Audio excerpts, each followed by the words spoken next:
प्रश्नावली 1.3 का पहला क्वेश्चन जो है कि सिद्ध करें कि रूट 5 एक अपरिमेय संख्या है। तो रूट 5 को अपरिमेय संख्या सिद्ध करने के लिए सबसे पहले से मानना पड़ता है कि रूट 5 को एक परिमेय संख्या माना जाए। जब रूट 5 को परिमेय संख्या मानेंगे तो हम लिख सकते हैं रूट 5 बराबर p/q।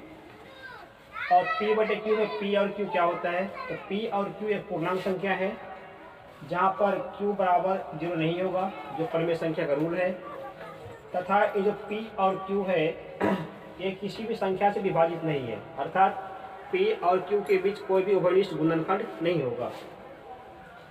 अब क्या करते हैं, इसके दोनों तरफ वर्ग करने पर, यानी इसका राइट हैंड में भी और लेफ्ट हैंड में भी दोनों साइड क्या करते हैं, वर्ग करते हैं।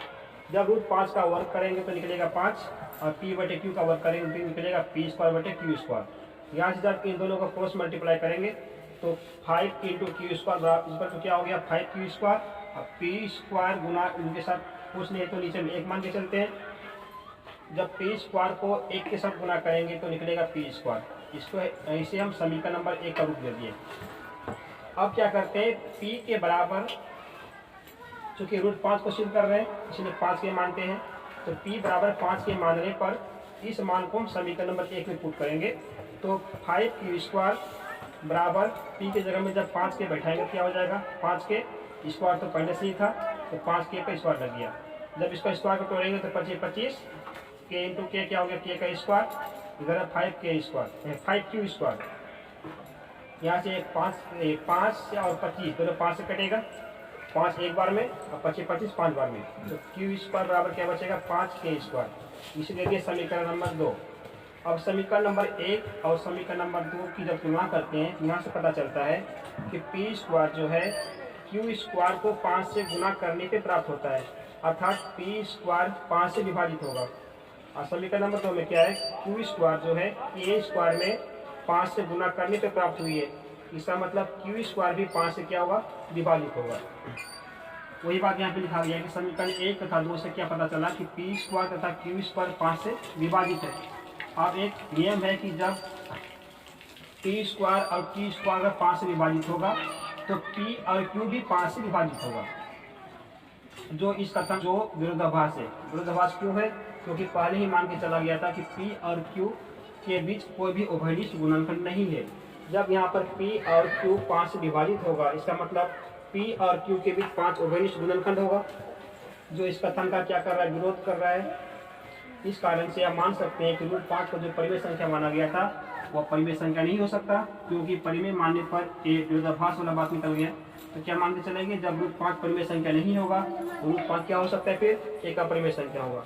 अतः हम कह सकते हैं कि रूट 5 एक अपरिमेय संख्या है। यहाँ पर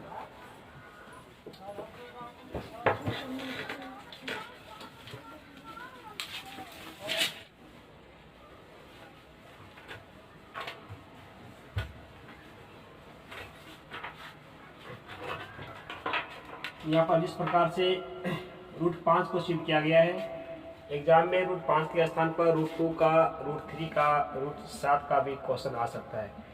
तो इसी प्रोसेस से सभी को बनाएंगे। तो मान लिया जाए कि अगर रूट 5 की जगह पे रूट 2 का क्वेश्चन आता है तो कैसे बनेंगे। तो यहाँ पर माना गया कि रूट 5 एक परिमेय संख्या है, रूट की 5 की जगह हम क्या मानेंगे, रूट 2 एक परिमेय संख्या है। तो यहाँ पर भी 5 के स्थान पर 2 आ जाएगा। दोनों तरफ जब वर्ग करेंगे तो रूट 2 का वर्ग क्या बनेगा, 2 निकलेगा। या क्रॉस मल्टीप्लाई करने पर 2 गुना q² जब करेंगे तो निकलेगा 2q²। और यहाँ पर p² गुना 1 करने पर p² सेम रहेगा। अब यहाँ पर p का मान हम 5 के माने थे, क्योंकि इसमें पहले रूट 5 का सिद्ध कर रहे थे। अब जब रूट 2 का सिद्ध करेंगे तो p बराबर 2 के मानेंगे। जब इसका मान समीकरण 1 में रखा जाएगा तो p² है, यानी कि 2k का स्क्वायर हो जाएगा फिर। और यहाँ पर क्या था, 2q था, तो यहाँ पर भी 2q रहेगा। और 2k का स्क्वायर करेंगे तो निकलेगा 4k²। 4k² को जब 2 से कटाएंगे 2 बार में तो यहाँ पे बच गया q² बराबर 5k² का स्थान पे क्या निकलेगा, 2k²। ये समीकरण नंबर 2 हो गया। अब यहाँ से हम समीकरण नंबर 1 और समीकरण नंबर 2 की जब तुलना करेंगे तो ये यहाँ पे पता चलेगा कि पी स्क्वायर तथा क्यू स्क्वायर 5 के स्थान पर किससे विभाजित अब है, अब यह 2 से विभाजित है।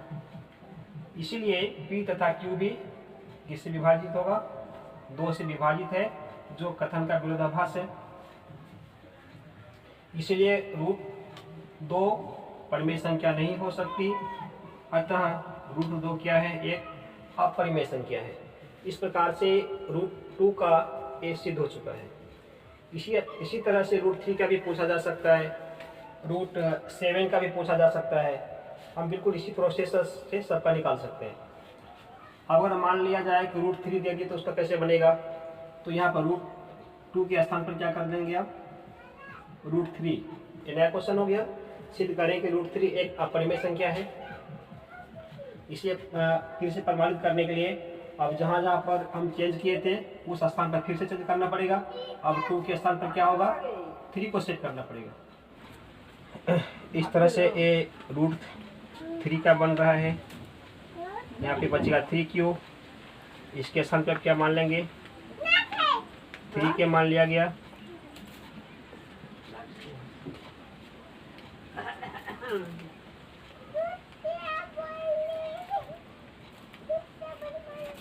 तीन तिया 9,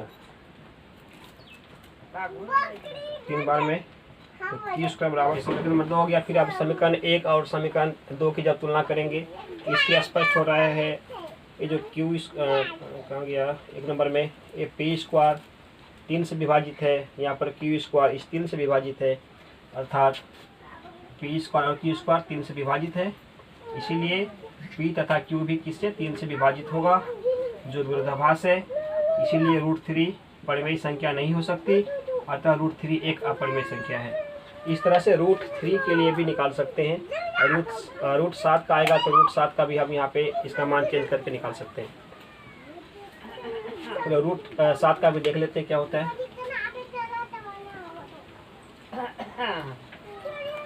जान लिया जाएगा। सॉरी, रूट 3 के लिए इसमें यहाँ पर भी चेंज करना पड़ेगा, एक परिमेय संख्या है। उसके बाद अगर इस हम रूट 7 का बनाते हैं तो इस स्थान पर क्या होगा, रूट 7 लगाना पड़ेगा, और तो रूट 7 को भी एक अपरिमेय संख्या मानेंगे। तो इस तरह से रूट 7 एक अपरिमेय संख्या है। इसी तरह से रूट 7 का भी बनाया जा सकता है। तो अब यहाँ पे हम रूट 7 एक अपरिमेय संख्या है।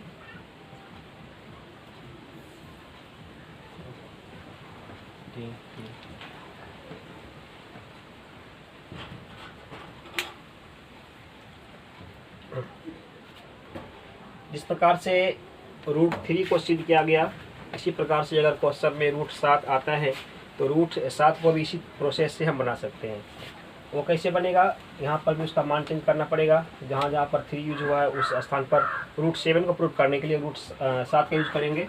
अर्थात यहाँ पर अगर क्वेश्चन दे दिया जाए कि रूट 7 को प्रूव करो कि ये एक अपरिमेय संख्या है, इसके लिए क्या करते हैं, फिर से हम रूट 7 को एक परिमेय संख्या मानते हैं। तो फिर रूट 7 बराबर क्या निकलेगा, p/q। दोनों तरफ वर्ग करने पर तो रूट 7 का स्क्वायर क्या निकल जाएगा, सिर्फ 7 आएगा। इसका स्क्वायर तोड़ेंगे तो p² होगा ही। यहाँ से फिर गुना करने पर क्या होगा, 7 गुना q स्क्वायर, तो 7q² यहाँ पर आ जाएगा। उसके बाद 1 गुना p²। उसके बाद इसमें है p बराबर 7 के मानेंगे। इस 7k को समीकरण 1 में जब पुट करते हैं p के स्थान पर तो यहाँ पर होगा 7k का स्क्वायर, और यहाँ पर क्या बचेगा, यहाँ पर बचेगा 7k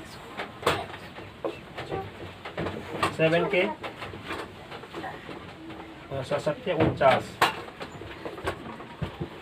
7 एक बार में 7 7 बार में, यहाँ पे निकले q² बराबर 7k²। अब यहाँ पर भी जब समीकरण 1 और समीकरण 2 की तुलना करते हैं तो पता चलता है p² 7 से विभाज्य है और q² भी 7 से विभाजित है। यह समीकरण 1 से स्पष्ट होता है कि p² 7 से विभाजित है, और समीकरण 2 से स्पष्ट है कि q² 7 से विभाजित है। इसलिए समीकरण 1 तथा समीकरण 2 से क्या हुआ, p² तथा q² 7 से विभाजित है। पी स्क्वायर और क्यू स्क्वायर 7 से विभाजित हुआ, इस कारण से पी तथा क्यू भी क्या होगा, 7 से विभाजित होगा, जो इस कथन को क्या कर रहा है, विरोधाभास कर रहा है। तो इस तरह से हम मान सकते हैं कि रूट जो 7 था परिमेय संख्या नहीं हो सकता। क्यों नहीं हो सकता? क्योंकि परिमेय संख्या मान के चले तो ये विरोधाभास निकल गया। इसलिए परिमेय संख्या नहीं हो सकता। जब परिमेय संख्या रूट 7 नहीं होगा तो क्या होगा, रूट 7 एक अपरिमेय संख्या है।